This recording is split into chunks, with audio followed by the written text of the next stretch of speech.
Acompáñanos en este tiempo, Padre.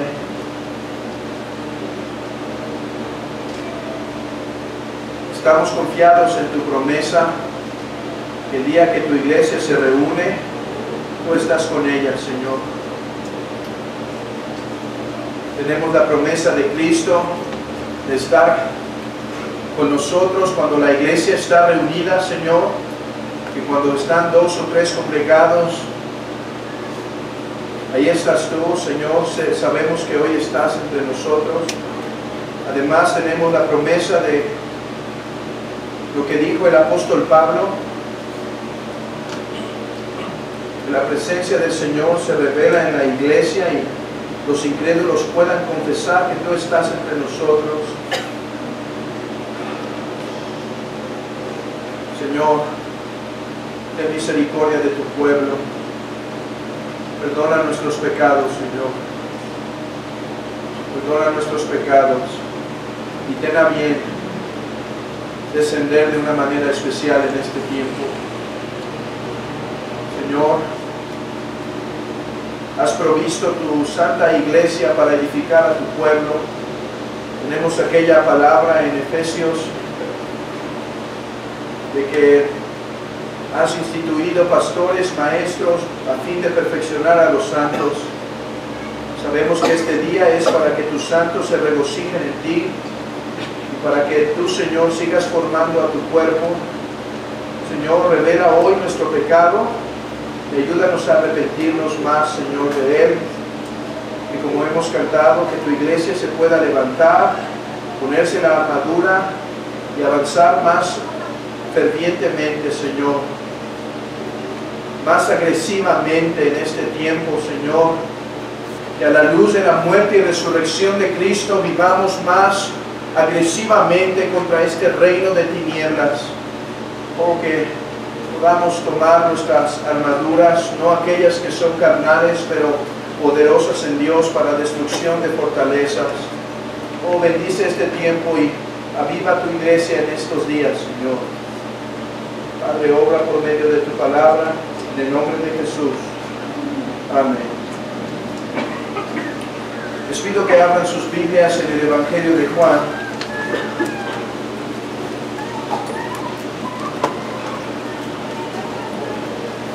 Capítulo 4, versículo 27. El Evangelio de Juan, capítulo 4, versículo 27. Y les pido que puestos en pie, me acompañen en la lectura de esta porción de las Escrituras.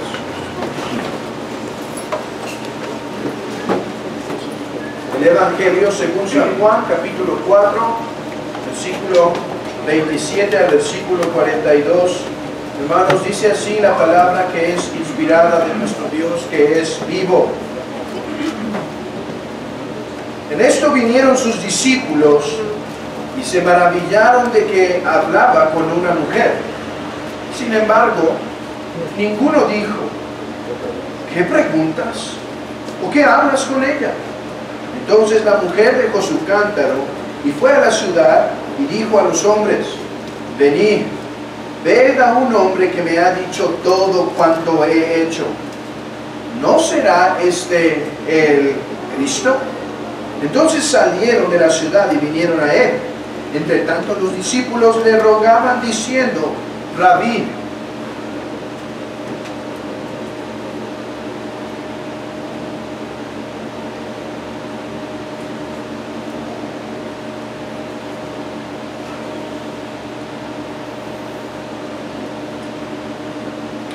Rabí, come. Él les dijo: yo tengo una comida que comer que vosotros no sabéis. Entonces los discípulos decían unos a otros: ¿le habrá traído alguien de comer? Jesús les dijo: mi comida es que haga la voluntad del que me envió y que acabe su obra. ¿No decís vosotros, aún faltan 4 meses para que llegue la siega? He aquí os digo: alzad vuestros ojos y mirad los campos, porque ya están blancos para la siega. Y el que siega recibe salario y recoge fruto para vida eterna, para que el que siembra goce juntamente con el que ciega. Que en esto es el verdadero dicho. Uno es el que siembra y otro es el que ciega. Yo os he enviado a cegar lo que vosotros no labrasteis. Otros labraron y vosotros habéis entrado en sus labores. Y muchos de los samaritanos de aquella ciudad creyeron en él por la palabra de la mujer que daba testimonio diciendo: me dijo todo lo que he hecho. Entonces vinieron los samaritanos a él y le rogaron que se quedase con ellos. Y se quedó allí 2 días. Y creyeron muchos más por la palabra de él, y decían a la mujer: ya no creemos solamente por tu dicho, porque nosotros mismos hemos oído y sabemos que verdaderamente este es el Salvador del mundo, el Cristo. Amén. Esta es la palabra de nuestro Dios. Podemos sentarnos, hermanos.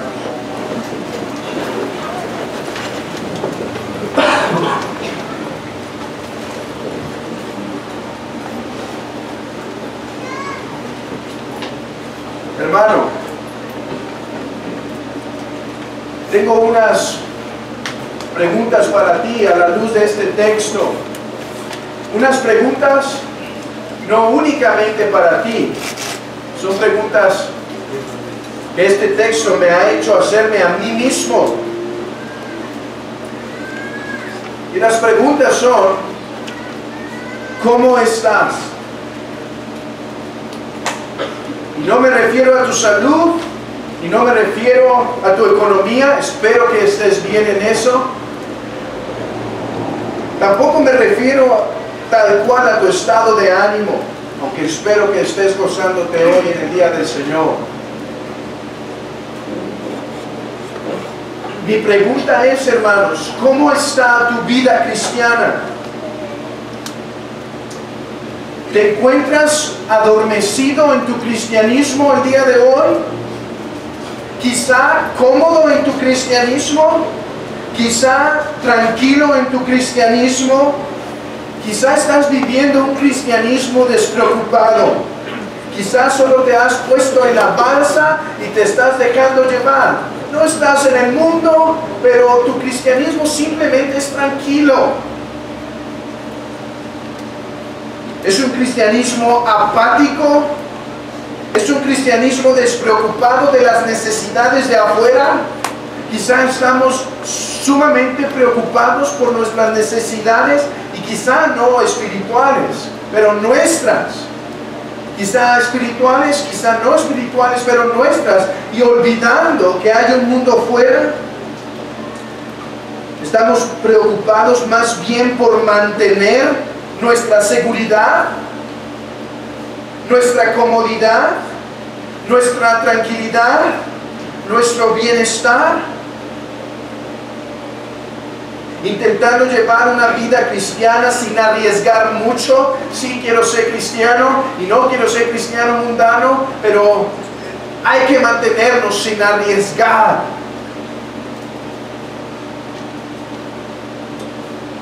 ¿Cómo estás, hermano? ¿Sabes cuál es un gran peligro esta mañana? Que esta mañana yo te pregunte: ¿estás adormecido? ¿Estás frío? ¿Estás cómodo? Y puedas decir que no cuando sí lo estás. Ese es el gran peligro de esta mañana. Es algo que ha pasado a los cristianos de antiguo. Miren, Pedro regresó a sus redes y no se daba cuenta que algo estaba mal. Cuando el Señor le dice: Pedro, ¿qué haces? Pues, Señor, vine aquí a pescar. Lot no se dio cuenta de cuánto se acercó al mundo. No se daba cuenta de cuán contaminadas estaban sus hijas, de cuán perversa estaba la condición de su esposa, pero se acercó tanto que en un momento ya no podía discernir que su corazón estaba alejado, frío, apático, mundano. Jonás podía dormir tranquilo en la barca mientras huía de la voluntad de Dios. Dormía tranquilo. ¿Qué está pasando? ¿Por qué me despierta? Israel, esto lo tienen fresco ustedes, Israel podía, hermanos, construir muy bellas sus casas, mientras que el templo de Dios se descuidaba. ¿No dijo eso el profeta Ageo? ¿No lo estudiaron hace tiempo con el hermano Aarón? ¿Cómo es que tienen atesoradas sus casas? Es tiempo de construir el templo, la casa de Dios. Todo esto nos muestra que esta mañana podemos estar regresando a las redes sin notar que algo está mal. Podemos estarnos acercando al mundo sin notar que algo está mal, o el grado de mundanalidad que ya hemos adquirido. Esto implica que podemos estar dormidos en la barca mientras huimos de la voluntad de Dios y estar tranquilos. Y esto implica que podemos estar gastando nuestras fuerzas, nuestro tiempo, nuestra vida, nuestras finanzas en algo que no es la voluntad de Dios y ni siquiera percibir que algo está mal en nuestra vida. Ese es el punto del texto de esta mañana. Rabí, come. Rabí, come.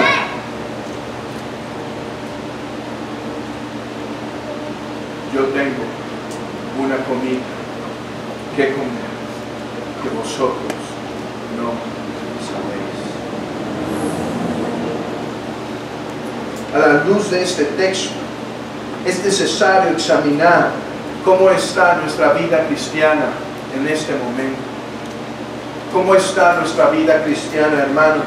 Y es mi confianza que en esta mañana el Espíritu de Dios revele lo que hay en nuestro corazón, muestre lo que hay en nuestro corazón. Por medio de este texto, que el Espíritu muestre cómo está nuestra vida cristiana. Hermanos, no vayamos a llegar al cielo entre bombones y flores. No puede ser. Eso no puede ser así. A la luz de este texto, Cristo nos está diciendo, es tiempo de arriesgar. Es tiempo de arriesgar. No es tiempo de cuidar nuestra seguridad. No es tiempo de ver tanto por nuestro bienestar. Es tiempo de salir.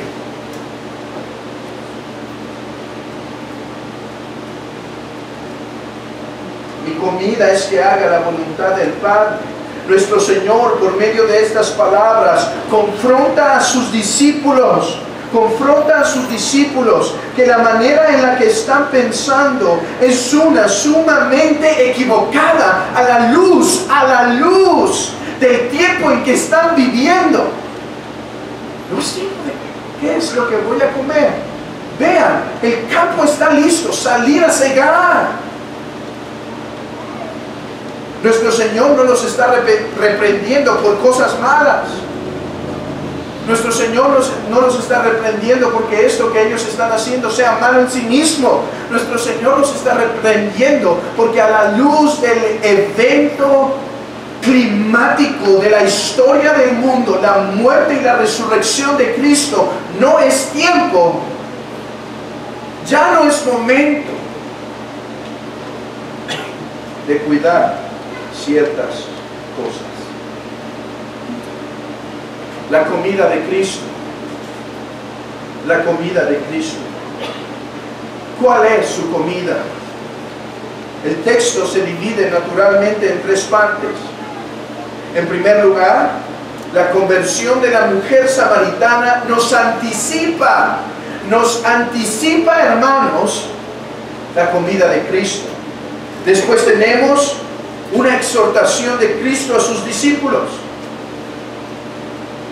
Un anticipo de la comida con la conversión de la mujer samaritana, una exhortación de Cristo a sus discípulos, y después tenemos el gran festín, la conversión de los samaritanos. Así que comencemos meditando en primer lugar la conversión de la samaritana. Dice la Escritura en el versículo 27, en esto vinieron sus discípulos y se maravillaron de que hablaba con una mujer. Sin embargo, ninguno dijo, ¿qué preguntas o qué hablas con ella? La narración tiene dos movimientos drásticos. Vean el versículo 26. Jesús le dijo, yo soy el que habla contigo. ¿Cuál es el primer movimiento drástico? Que quita el evangelista, deja de hablar de la plática que tuvo Jesús con la mujer samaritana y ahora lo cambia a un evento con sus discípulos. Ellos habían ido a buscar comida, hermanos, a este pueblo, en Sicar.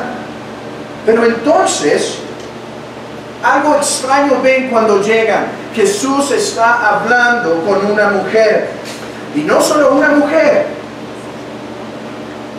Dice en los primeros versículos de Juan 4, que la hora que la mujer salió, dice que era como mediodía, la hora en la que ella sale. Esto era algo muy extraño, hermanos. Las mujeres regularmente salían a recolectar agua, no a mediodía. Es la peor hora para salir a la calle. Había un gran sol. Pero esta mujer tenía que ir a esta hora porque era la hora más segura. Esta mujer samaritana era una mujer que había tenido una moral deplorable. Había estado con 5 hombres y el que ahora estaba no era su marido. Era mejor ir a solas. El rechazo era más fácil de tolerar de esa manera y así no tenía que estar en contacto con otras mujeres.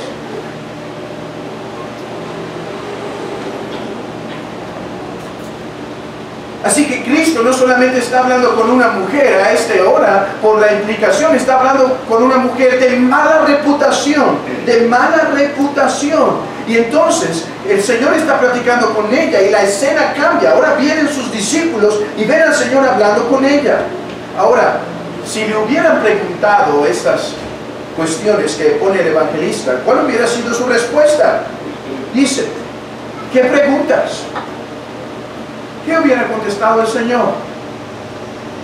En el griego, esta pregunta también se puede traducir, ¿qué es lo que le pedías? O sea, ¿qué estaba requiriéndole a esa mujer? La respuesta es, agua. ¿No es verdad? Eso es lo que le estaba pidiendo. Versículo 7. Vino una mujer samaritana a sacar agua y Jesús le dijo, dame de beber. ¿Qué preguntas? ¿Qué requieres? ¿Qué pides? Agua. Ahora, si hubieran preguntado lo otro, ¿y qué hablas con ella? O sea, ¿qué le dices? ¿Qué le estás diciendo? Que soy agua viva. Que soy agua viva. Este es el primer cambio, un cambio de escena, de una mujer de mala reputación, hablando con el Señor Jesucristo, a la incógnita de sus discípulos de por qué habla con esta mujer. Pero no es el cambio más importante en la narración. El cambio más importante de la narración se resume en el versículo 28. Escuchen esto. Entonces la mujer dejó su cántaro. Hermosas palabras, drásticas palabras cambiantes, hermanos, palabras que muestran un shock, hay un cambio, hay una transformación. Y alguien dice, oye, ¿qué Biblia estás leyendo? ¿Qué es el cambio? ¿Tus lentes traen algún poder que ve más allá de las palabras? No, hermanos, miren esto. Estoy de acuerdo con los comentaristas que cuando Juan dice,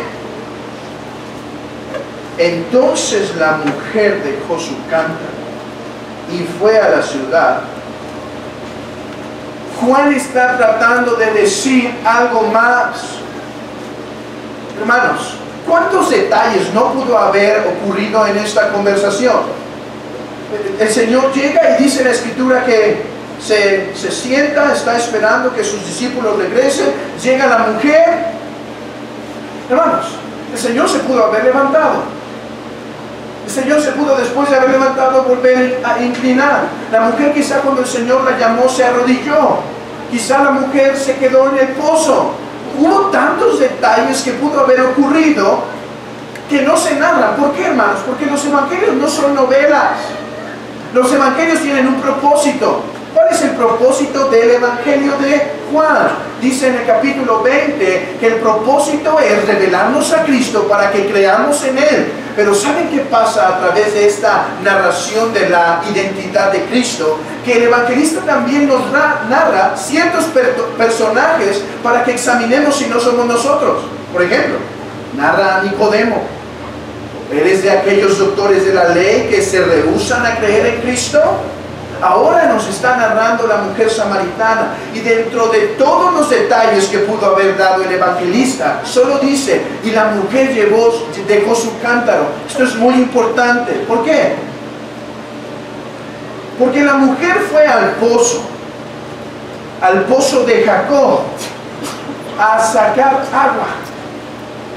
Y de hecho en la conversación, cuando el Señor le dice, dame de beber, ella dice, pero los samaritanos y ¿no sabes que los samaritanos y los judíos, versículo 9, no se tratan entre sí? En el griego, la construcción es, los judíos y los samaritanos no se prestan sus artefactos, porque los samaritanos son inmundos. Entonces, tomar uno de sus artefactos convertiría a un judío inmundo. No está diciendo que los samaritanos y los judíos no tienen ningún trato. Habían ido a comprar a una ciudad samaritana. La cuestión es esa: no tienen intimidad, no tienen acercamiento, no podemos prestarnos nuestros mismos utensilios. ¿Cómo quieres sacar agua? Entonces es cuando el Señor le dice, mujer, si entendieras quién habla contigo, tú le dirías, dame de beber. Aquí está el punto. La mujer fue con su cántaro para saciar su sed física. Y el Señor le dice, dame de beber. Ella le dice, oye, no hay tratos entre nosotros. Mujer, si conocieras quién te habla y cuál es el don de Dios, tú le dirías, dame de beber. Ella le dice, ¿qué tú eres mayor que Jacob? ¿Qué tú eres mayor que Jacob? Entonces el Señor le dice, cualquiera que bebiere de esta agua, volverá a tener sed, pero el que bebiere del agua que yo le doy, no tendrá sed jamás. ¿Saben qué dice? Oh, dame, y así ya no tengo que venir a este pozo.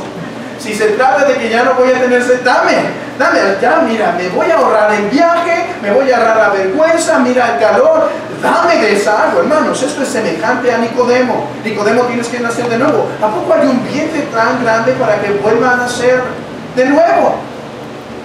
Esta mujer igual, está cegada, hermanos, está cegada. Entonces Cristo tiene que meter el bisturí para abrir el corazón y dice, mujer, no estás entendiendo el tema. Mujer, no estás entendiendo el punto. Tú estás necesitada. Tú estás insatisfecha. Tu corazón está sediento. ¿Sed? Sí, sed, tengo sed. Agua, dame agua física. No, mujer, no estás entendiendo. Mujer, ve y llama a tu marido. Mujer, no estás entendiendo que estás sedienta. Déjame demostrarte que lo estás. Marido, no tengo marido.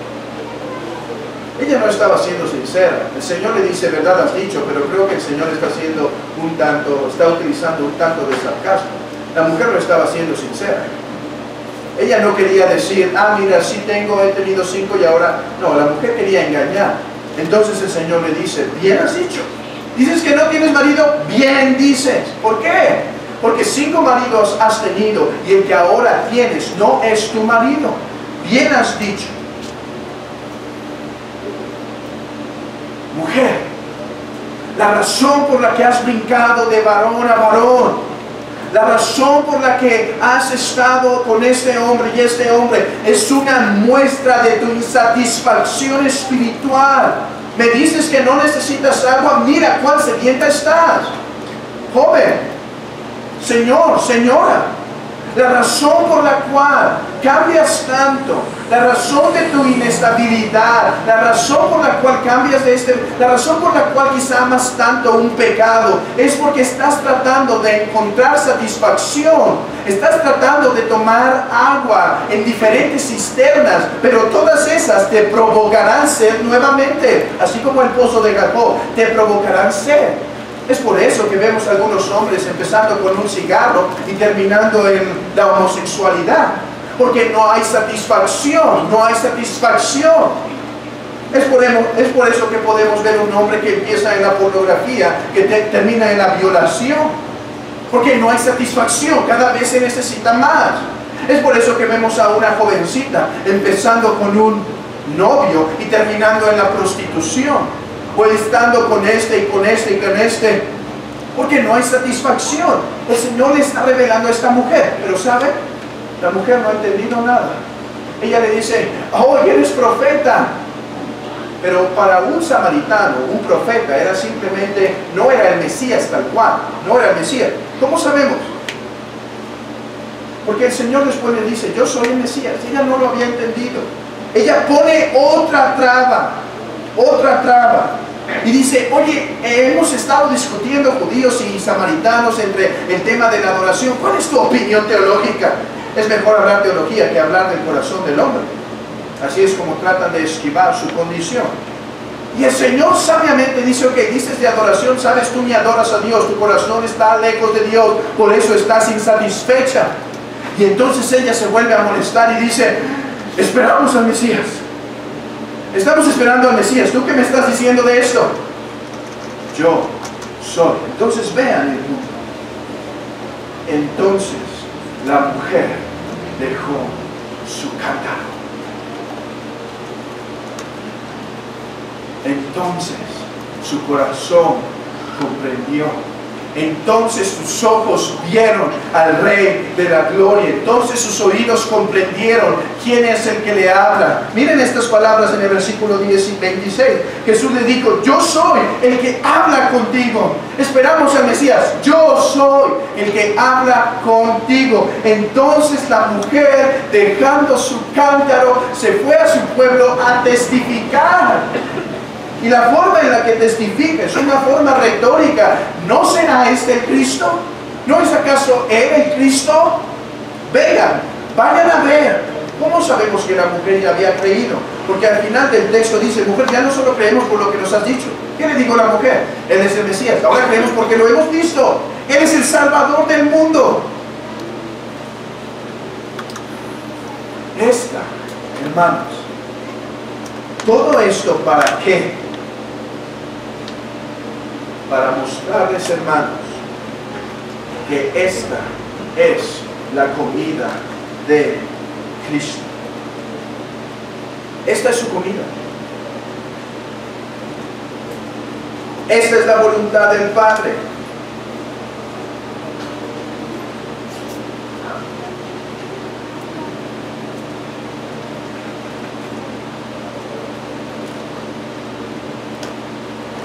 Y veamos la misma descripción de Cristo para comprenderlo más. Alguien puede estar diciendo, ¿cuál es su comida?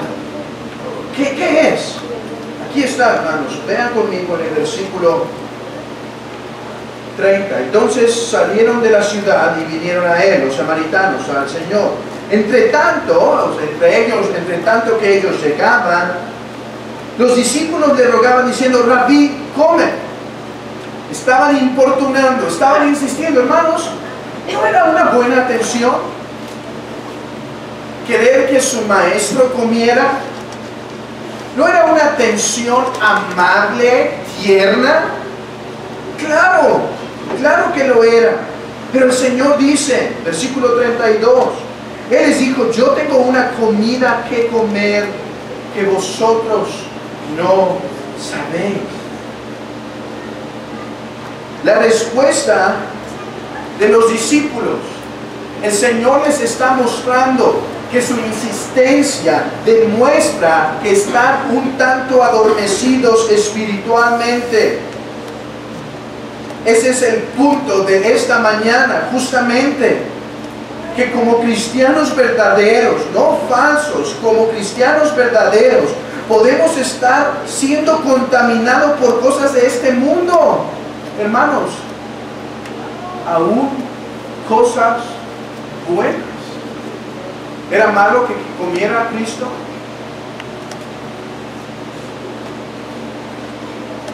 Era bueno. Pero el punto es, si aún las cosas buenas y las bendiciones de Dios nos están desviando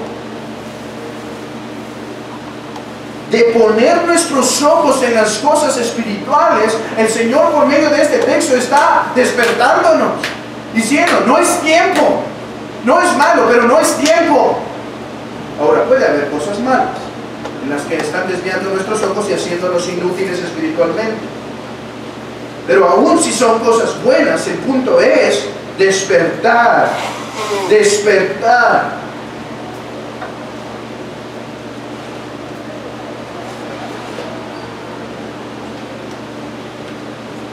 Pero ¿sabe qué pasó? Vean la respuesta de los discípulos, hermanos. Entonces los discípulos decían unos a otros, ¿le habrá traído de comer? ¡Caramba! Entendemos que los fariseos no comprendieron cuando Jesús les dijo, destruir este templo y en 3 días lo reedificaré. ¿Verdad, hermanos? No hay problema. Ellos no entendían, ellos dijeron, oye, ¿cómo vas a destruir esto si en 40 años fue edificado? ¿Podemos mover ese ventilador que me estoy asando un poco? Disculpen, gracias.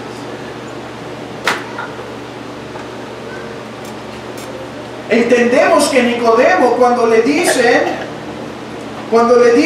tienes que nacer de nuevo, no comprenda y diga, ¿cómo voy a entrar al vientre? Entendemos que la mujer antes de dejar el cántaro pidiera, ¿agua? Sí, ya no tengo que venir aquí. Excelente. Pero esto muestra, hermanos, noten esto, hermanos. Este es el punto, esta es la médula del texto. Aquí está su tesis. ¿Le habrá traído alguien de comer? Sus discípulos estaban siendo desviados y cegados de la vida espiritual. No es la primera vez que esto pasa. Sabemos que no es la primera vez porque cuando el Señor les dijo, destruiré este templo y en 3 días lo edificaré, no solamente no entendieron los fariseos, dice Juan, esto lo entendieron sus discípulos hasta que resucitó. Ahora, ¿ustedes se acuerdan que una ocasión el Señor les dice, guardaos de la levadura de los fariseos? ¿Se acuerdan? Y ellos dicen, se molestó porque no trajimos pan. Y dice, no, ¿hasta cuándo habéis de entender? Estoy hablando de la hipocresía, guardaros de la hipocresía. Hermanos, es posible que como cristianos estemos siendo cegados por las cuestiones de este mundo, buenas y malas. Hermano, es posible que esta mañana estés adormecido, estemos adormecidos, estemos apáticos, estemos despreocupados de las cosas de este mundo y que no lo estemos notando, que estemos muy tranquilos sentados aquí. Es posible que esto esté sucediendo esta misma mañana y que tu mente esté diciendo, preguntó el hermano que si estaba apático, no. Preguntó el hermano que si estoy adormecido, no creo. Preguntó el hermano que si estoy frío, no. Es posible. Discípulos, yo tengo una comida que comer que ustedes no saben. ¿Me habrán traído alguien de comer? No entendían, no comprendían la exhortación. Entonces, el Señor tiene que ser más claro aún. Versículo 34. Mi comida es que haga la voluntad del que me envió y que acabe su obra. Discípulos, tengo una comida que comer. Ustedes dicen, ¿le trajo a alguien de comer? No, esta es mi comida, que haga la voluntad del Padre. Hermanos, ¿cuál es la voluntad del Padre? Si sabemos cuál es la voluntad del Padre, sabemos cuál es la comida de Cristo. Si sabemos cuál es la comida de Cristo, sabemos cuál es su motor de vida, cuál fue su pasión en la tierra, cuál fue su entrega, cuál fue la razón de su caminar entre nosotros, cuál fue la voluntad del Padre. Hermanos, ¿qué es la comida? sino el sustento, sino lo que nos mantiene activos. La comida, hermanos, es aquello que nos da fuerza. Dice Cristo, lo que a mí me alimenta es hacer la obra de Dios. ¿Cuál es la comida de Cristo? O más fácil, ¿cuál es la voluntad del Padre? Juan repite mucho esto muchas veces en el Evangelio. Vean conmigo Juan 6:38. Juan 6:38. Porque he descendido del cielo, no para hacer mi voluntad, sino la voluntad del que me envió. Esta es la comida de Cristo, versículo 39. Aquí va. Y esta es la voluntad del Padre, en otras palabras. ¿Se está escuchando? ¿Sí? Y esta es la voluntad del Padre. El que me envió, que de todo lo que me diere no pierda yo nada, sino que lo resucite en el día postrero. Noten este punto. Resurrección. ¿Qué es la resurrección? ¿Cómo definimos el acto de resucitar? ¿Pasar de qué? ¿De muerte a qué? Esa es la voluntad de Cristo. Dar vida a los muertos. Ese es su alimento. Eso es lo que lo mantiene vivo. Esa es su pasión. Vean conmigo el capítulo 12, versículo 49. Capítulo 12, versículo 49.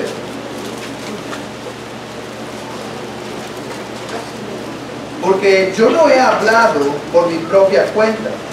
El Padre que me envió, Él me dio mandamiento de lo que he de decir y de lo que he de hablar. Y sé que su mandamiento es vida eterna. Así pues, lo que yo hablo, lo hablo como el Padre me lo ha dicho.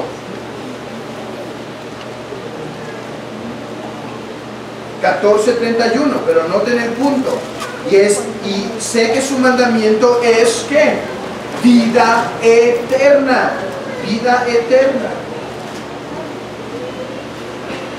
Juan 14, 31.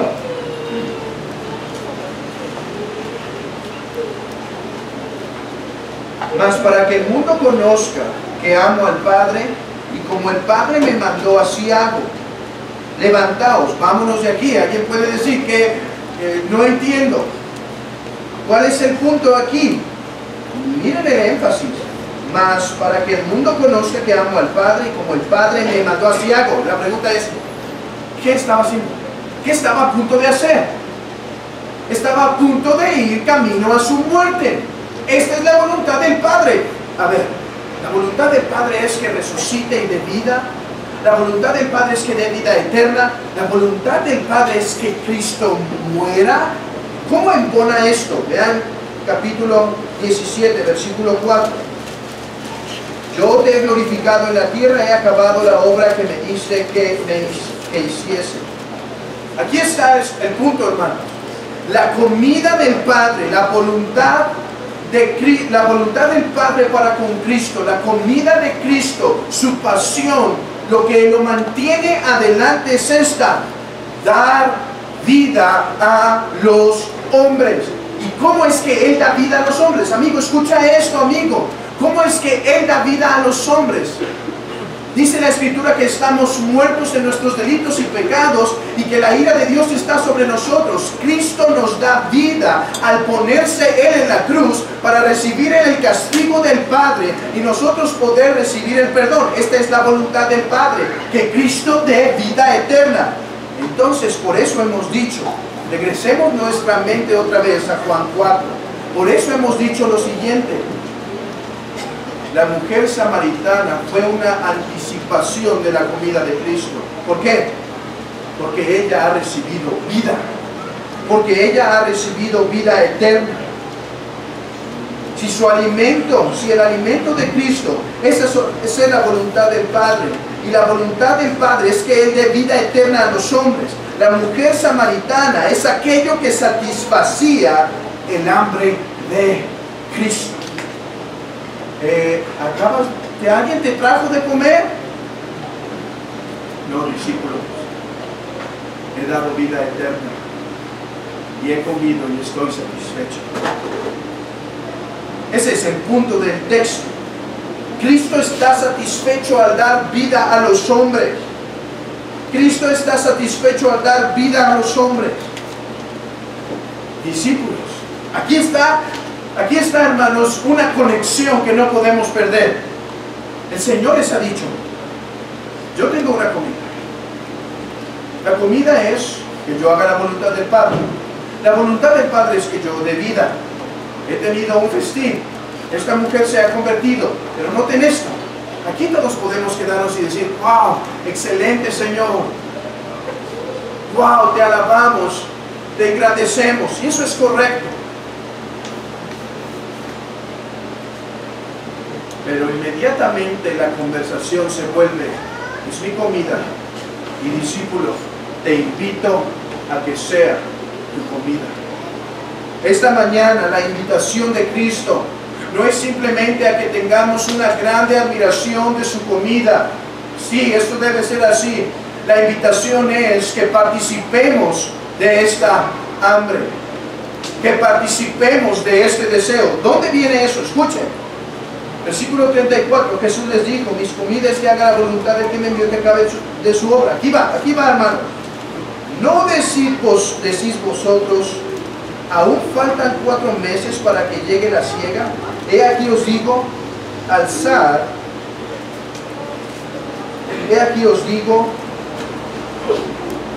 vuestros ojos y mirad los campos, porque ya están blancos para la siega. ¿Qué les está diciendo, hermanos? Mi comida es dar vida. Discípulos, alcen sus ojos, participen de mi comida, alcen sus ojos, vean, los campos están listos, los campos están preparados. No me estén hablando en este momento de que si tengo que comer. Los campos están listos. Despierten sus sentidos espirituales, despabilen su hipnosis, participen de mi comida. Cuando el Señor dice: no decís vosotros, aún faltan 4 meses para la siega, algunos creen que Él dijo estas palabras como en diciembre o enero, y la siega iba a ser en abril o mayo. Entonces aún faltan 4 meses. No es probable eso. Más bien, como el teólogo Hermann Ridderbos dice, este era un dicho que manifestaba la paciencia que se debe de tener entre un evento y otro. Por ejemplo, dice este teólogo, es como el otro dicho: Roma no se edificó en un día. O sea, tranquilo con los proyectos. Roma no se edificó en un día, toma tiempo. Es algo semejante. ¿No decís vosotros, aún faltan 4 meses para la siega? No dicen que hay un lapso, hermanos. El Señor tiene en mente, estoy convencido, la profecía del profeta Amós. Vayan conmigo a la profecía del profeta Amós. Ahora, voy a leer de otra, está después de Joel, Oseas, Joel, Amós. En el capítulo 9, versículo 13.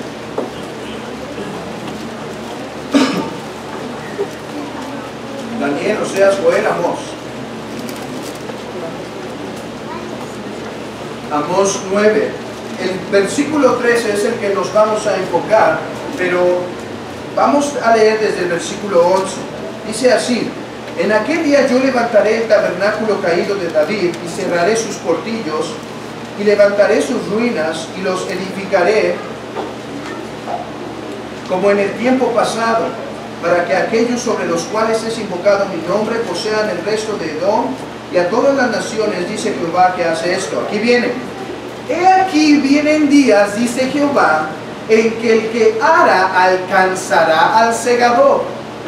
Vienen días en donde estos dos trabajadores, dice el Señor en Juan 4, que el que ciega es diferente al que recoge, porque hay un lapso de tiempo. Pero a la luz de la profecía de Amós, hay un traslape. El que va segando se tropieza con el que va sembrando. Y el pisador de las uvas al que lleva la simiente, y los montes destilarán mosto, y todos los collados se derretirán. Déjenme leer de otra traducción que es más clara en este punto.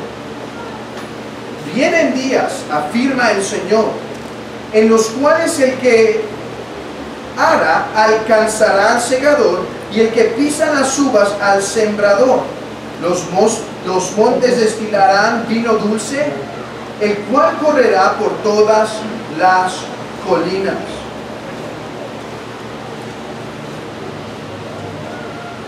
Cristo está diciendo a sus discípulos, Juan 4, Cristo está diciendo a sus discípulos: ¿no decís vosotros, aún faltan 4 meses para la siega? He aquí os digo, alzad vuestros ojos, mirad los campos, porque ya están blancos para la siega.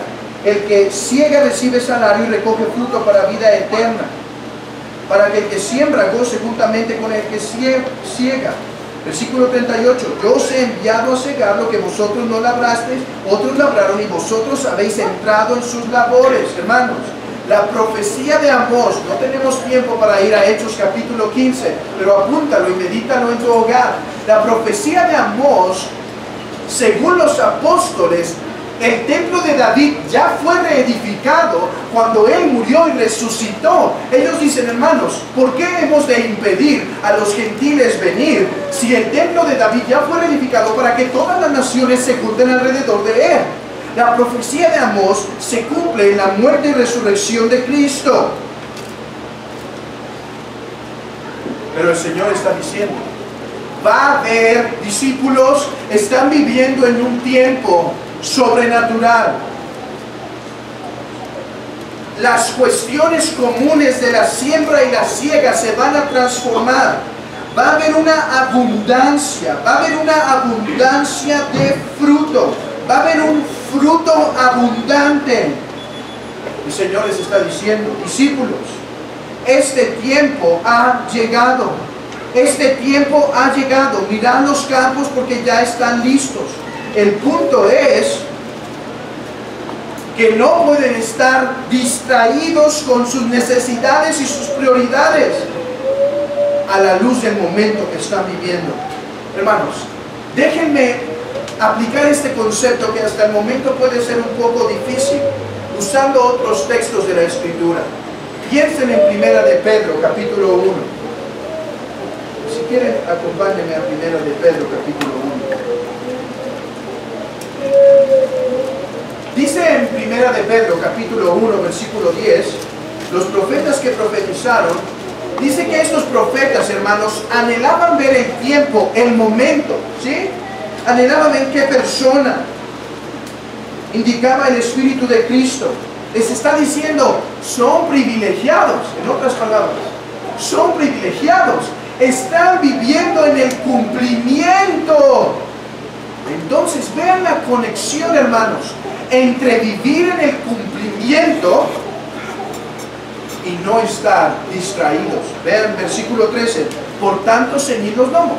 Por tanto, palabra clave en la Escritura. Por tanto, a la luz de esto, a la luz que estamos viviendo en una época privilegiada, por tanto ciñan los lomos, o sea, amárrense sus vestidos para correr. Si no se amarran sus vestidos, van a tropezar. Si sus pensamientos están distraídos, van a caer. Es momento de amarrar los vestidos, de ceñir los lomos y correr la carrera a la luz de este evento, de la muerte y resurrección de Cristo. No es tiempo de estar distraídos.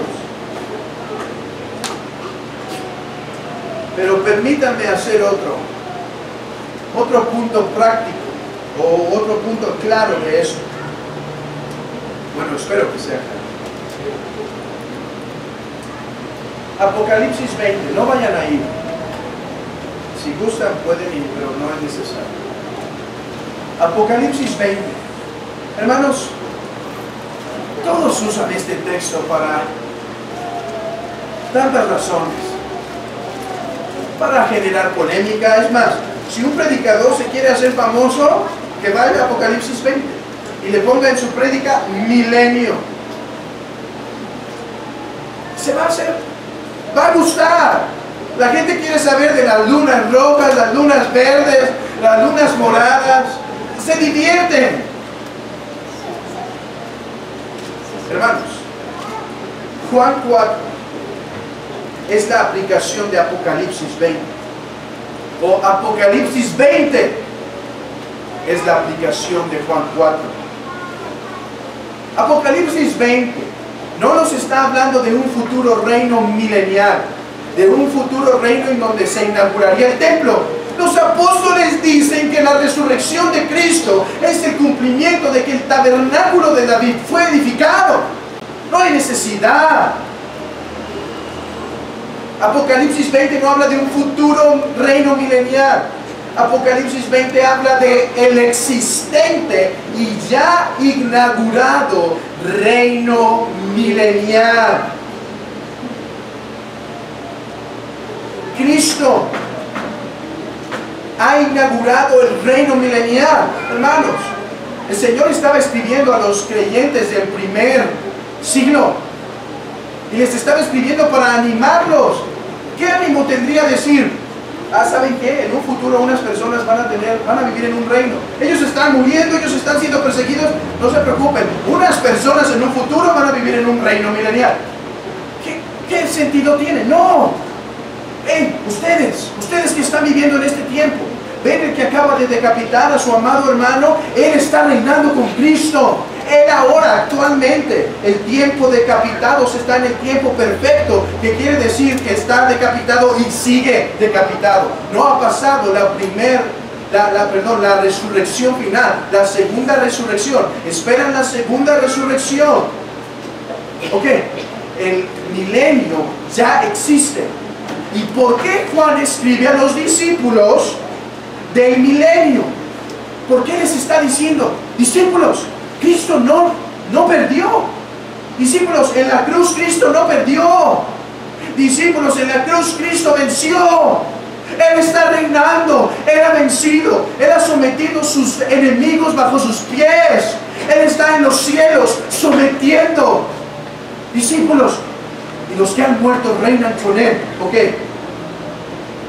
Porque Satanás es atado y los que no creen en el milenio o tienen una postura diferente al milenialismo dicen, ya ves, no está atado, mira todo lo que hay en el mundo, ahí está Satanás.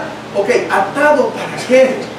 Dice que Satanás ya no está atado para engañar a las naciones. Y luego pueden decir, pero muchas naciones siguen engañadas. Ok, debemos entender Apocalipsis a la luz del Antiguo Testamento, no a la luz de las películas y las pasiones y ciencia ficción de Alducin y todos ellos. Israel, hermanos, debía ser una nación santa para glorificar a Dios y para reflejar la santidad a este mundo, y que este mundo, hermanos, se convirtiera a la hermosura de Dios. ¿Israel logró su propósito? En parte, pero fue muy poco. ¿Cuántos gentiles se convirtieron en ese tiempo? Son contados. Yo creo que no sabemos de muchos, pero no fue una masiva obra. Se profetiza de un tiempo donde el Mesías vendría y subyugaría. Ya no solo sería Israel, ahora subyugaría a Satanás para que el yugo de esclavitud, de engaño que tenía, cayera bajo el poder del Evangelio. Por eso está atado Satanás. Por eso está diciendo Jesús a sus discípulos, discípulos, no es tiempo de ver por sus necesidades. No es tiempo de enfocar sus ojos aquí. La profecía se está cumpliendo. Satanás está siendo atado. Satanás está siendo vencido. Sus huestes, las naciones, caerán al Evangelio, se postrarán al Evangelio. Es tiempo que alcen sus ojos y salgan por estos hombres. Satanás está atado, y esto quiere decir que aunque Israel. Por un tiempo avanzó el reino, pero todas las naciones estaban subyugadas y el evangelio no penetraba. Ahora, a la luz de la muerte y resurrección de Cristo, Él ha sido atado.